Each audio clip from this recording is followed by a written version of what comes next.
Hey guys, GSP from GSP Talk Sports. I'm not wearing blue because I'm supporting Curacao or anything. It's just honestly trying to be color still. Talking World Cup qualification, Trinidad and Tobago versus Curacao, 1-1.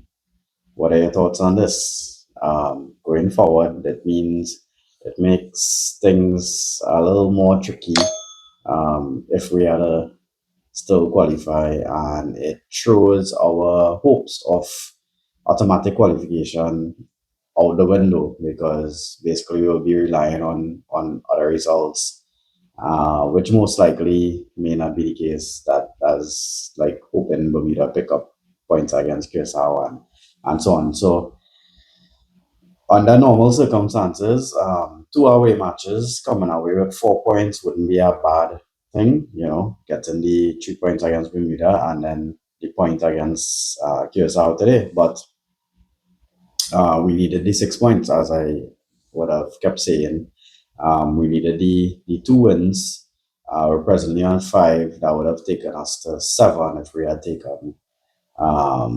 gotten the win today versus Curacao. So basically, starting off, what do you think about the starting 11? We started with a 5-4-1. Um, Normally we do the 4-4-2 or 4-3-3. And starting without Daniel Phillips and without Kevin Molino. Now, I was talking to some people about this. There's mixed thoughts in terms of whether starting Kevin Molino might be the best option because he may not be able to last the full game.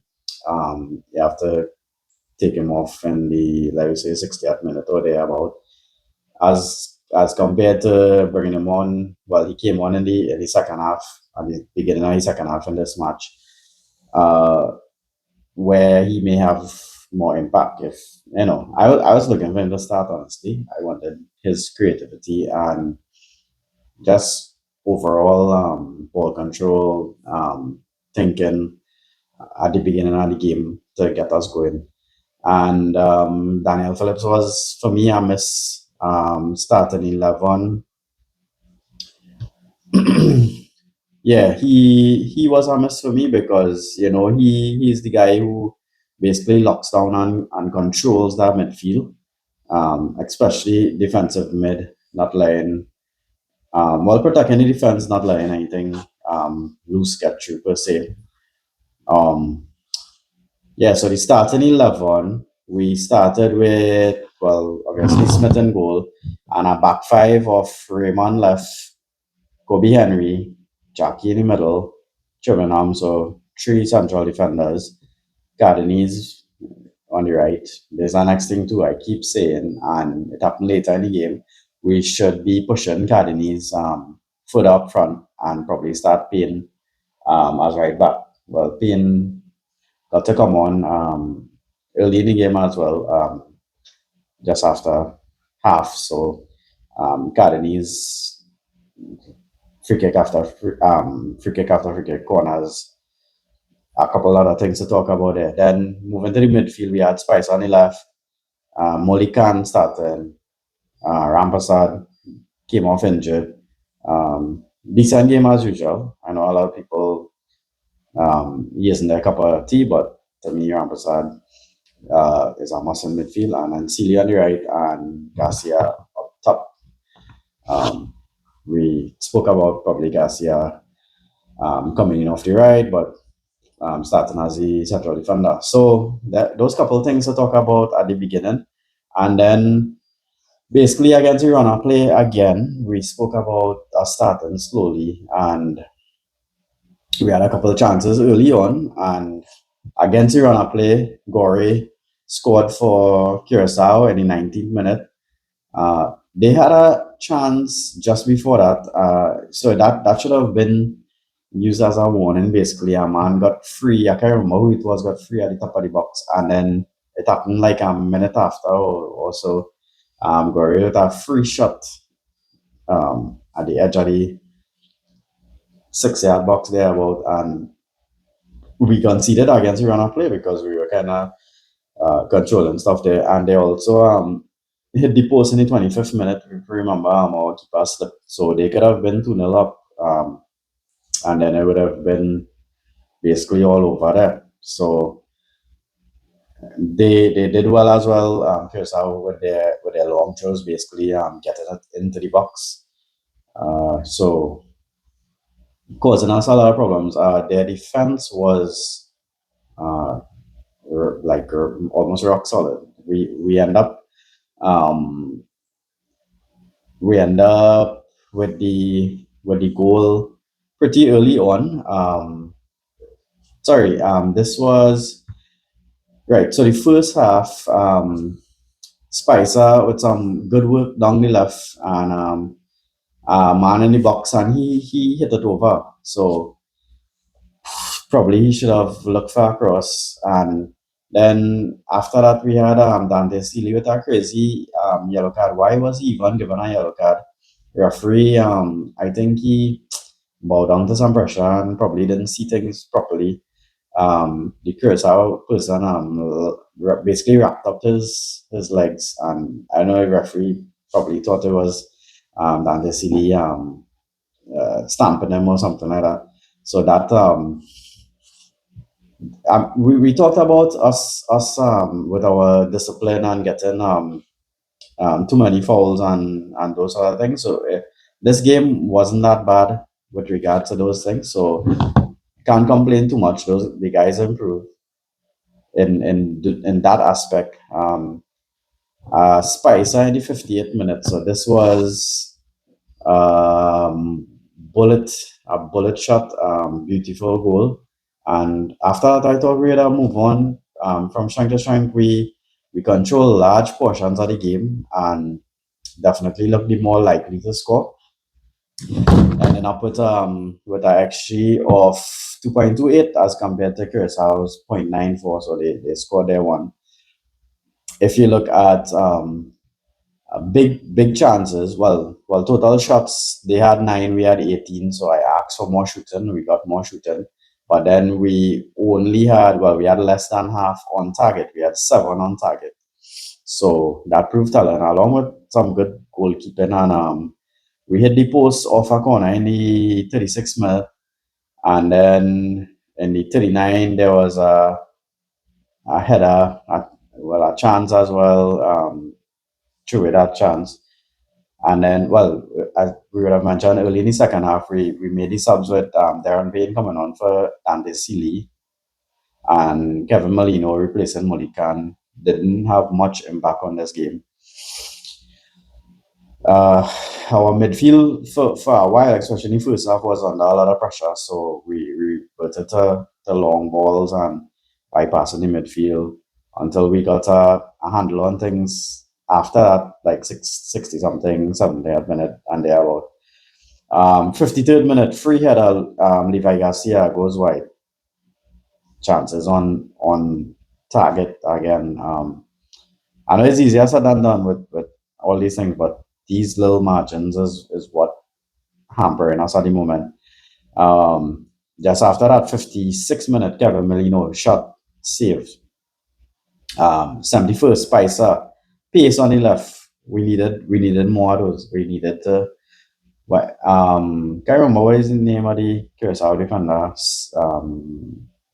Sambo. Yeah, Spicer left the man for dead. We needed more of those darting runs on both wings to put them under pressure because the central defender, he was what Holland under 17, under 20, uh, really good defender in the center there. So using the wings and getting the crosses and stuff.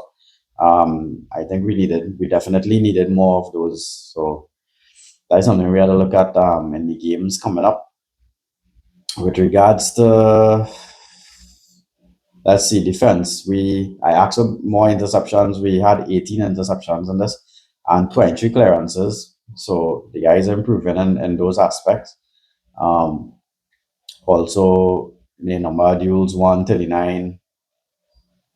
And discipline, we only had the yellow card, that dubious yellow card. And I think it was like something like 11 fouls. So that's something we had to work on. Curacao were pressing us hard, bit rough sometimes, and yeah, trying to throw us off in midfield. So making it really, really difficult for us. Uh, Going through again. And so we had a couple other chances. In the first minute, Carden's free kick, he kicked a goal, keeper save, and then Spicer shot and sent it wide. 85th Carden's free kick again hit over. Now, I mean, I know he tried his shot like the couple minutes before. The next time he could have probably tried to pick out somebody in the box.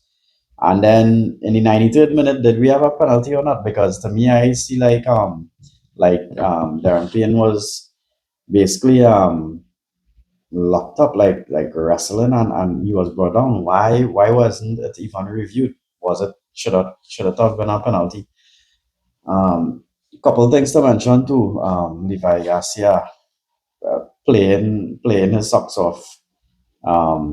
Similarly with Spicer, um, couldn't have asked for more from these guys, and we really even Kobe Henry for the most part our defense, apart from those early couple chances where they had the chance and then they got the second chance and they end up scoring.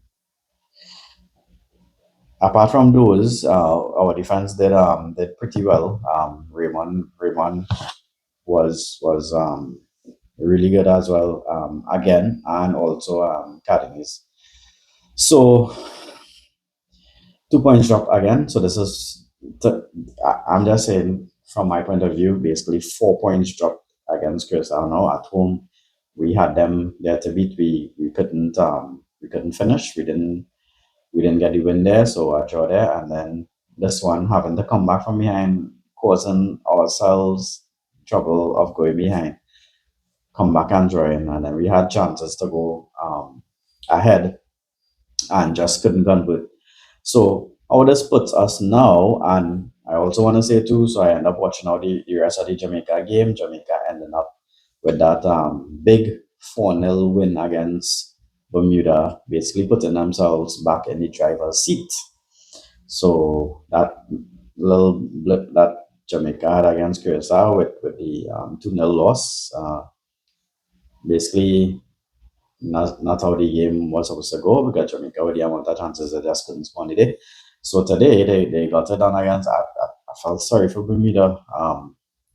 Bermuda, they had a nice little decent side, but they just couldn't cope with the relentless pressure of Jamaica. So Jamaica winning, there, going up to 9 points now. So Jamaica leapfrog Curacao to go nine, with a goal difference of +8, I think it is now. Curacao now on 8, so they got a point going up to 8. Trinidad and Tobago on 5, and Bermuda on 0 still. Now, there's some people thinking Bermuda could be the upsetters. They could still play spoilers going forward.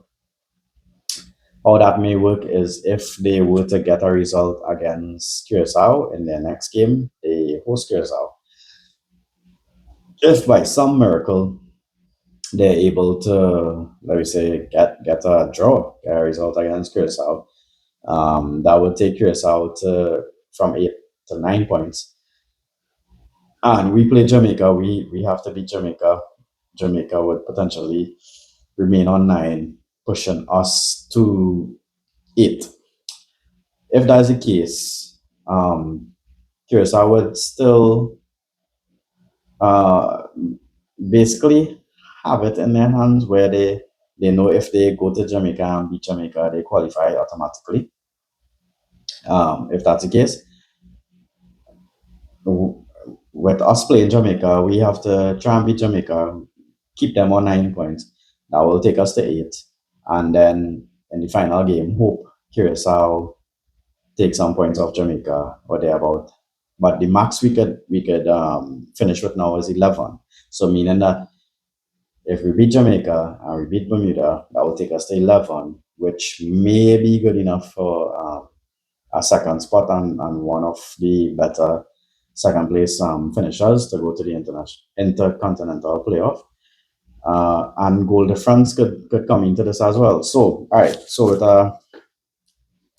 with a Curacao Jamaica draw in the last match, Curacao, assuming that they beat Bermuda in the next match, they go to 11.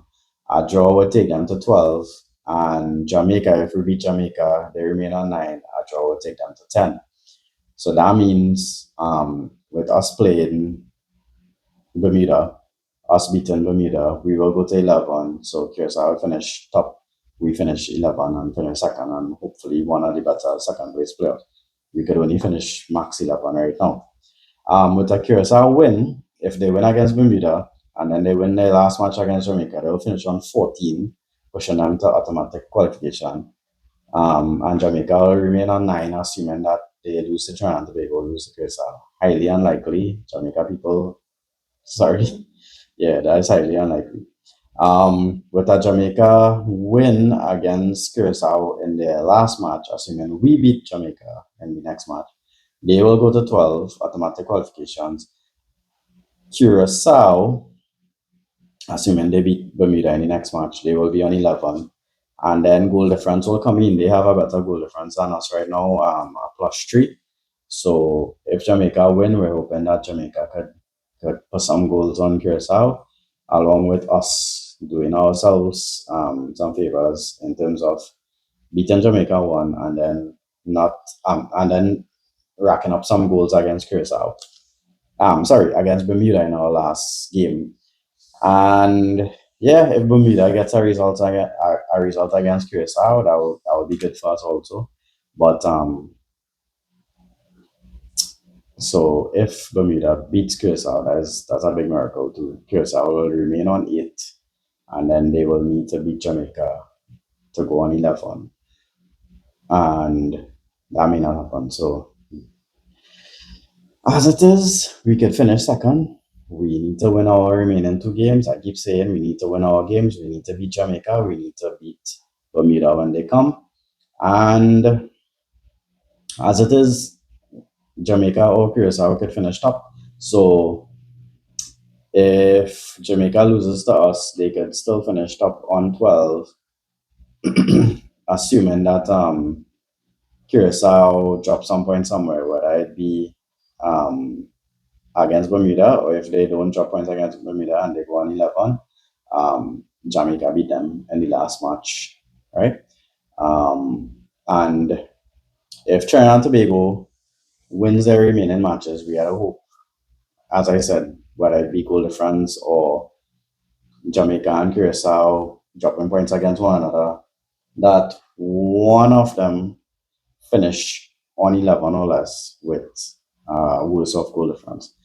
So, what are your thoughts, guys? We basically, as I see it, we dropped 2 points today. I can't complain with, I can't criticize the guys on their performance too much. Um, to me, it was a really good performance against a very hard to break down Curacao. We spoke about this in terms of starting off the game on the front foot, not starting slow. We end up kind of getting caught with that again with Curacao, end up getting taking one of their few chances. Like this is what Curacao does. They took one of their few chances. They did it against Jamaica. They took 2 chances and punished us. Yeah, because basically, although we came back and made it 1-1, it was hard to win the game with their keeper as well. What had a monster performance. So apart from us not getting a lot of shots, we could have done better. And as I mentioned, some of the free kicks and so on, making more use of the wings, Cardines crossing instead of going for goal twice. Those other things, those little things. On top of it, the keeper, when called upon, made some really big saves. So all to play for still in terms of us trying to push for that second place and then the continental playoff. Let me know what you guys think. If you're happy with the performance, you're happy with the starting 11, you're happy with how things went, And yeah, let's keep supporting. Go guys. Super Trini, GSP Talk Sports. Thanks guys. Don't forget like, share, subscribe.